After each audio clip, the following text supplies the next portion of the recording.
Joining us now is one of the leaders of the GoFundMe probe. It is Kentucky Congressman James Comer. He is the ranking member of the House Oversight Committee co-sponsoring this push. It is great to have you with us today, Congressman Comer. Great to be back on. All right, so this story enraged so many people, really tantamount to theft, Congressman, if they were not going to refund this money. But what many are saying, it's pretty shocking. A huge platform like GoFundMe apparently thought they could just get away with this and go under the radar. What is your message to the CEO in this letter? And truly the bigger concern if this is not investigated? Well, it's going to be investigated, and Steve Scalise and I are going to lead the charge. We want to know why they did what they did. It appears that they were going to defraud investors out of at least $10 million. And has this happened before?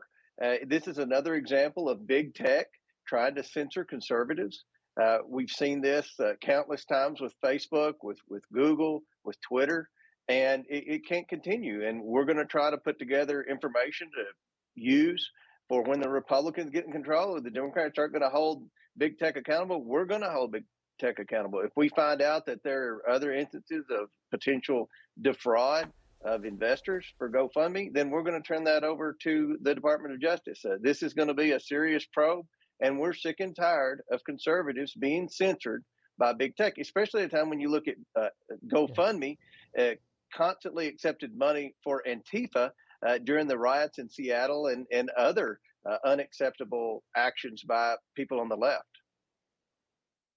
Yeah, you know, it makes one wonder. They said that they were going to originally take the money and they were going to give it to other charities. If that's been done before, where has people's money actually been going? What kind of charities have benefited from this type of censorship? Congressman, what can be done from a legal standpoint here?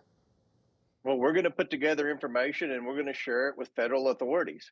This is a major company that operates in the United States. Even though this was a project for Canada, this is an American company.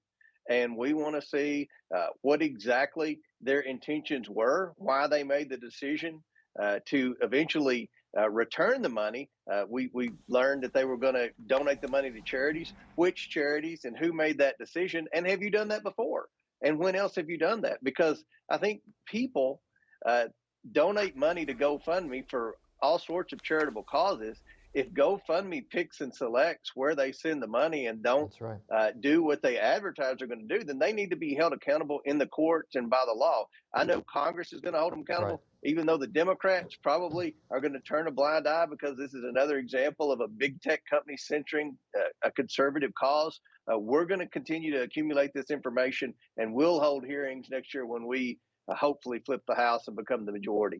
Congressman, we've seen Canada arresting protesters for merely honking, an elderly man basically manhandled, cuffed. And we know here, stateside, the Department of Homeland Security is now putting out warnings about the Super Bowl, saying that people could start there, disrupt traffic as part of this peaceful protest, but then be angry people in Washington.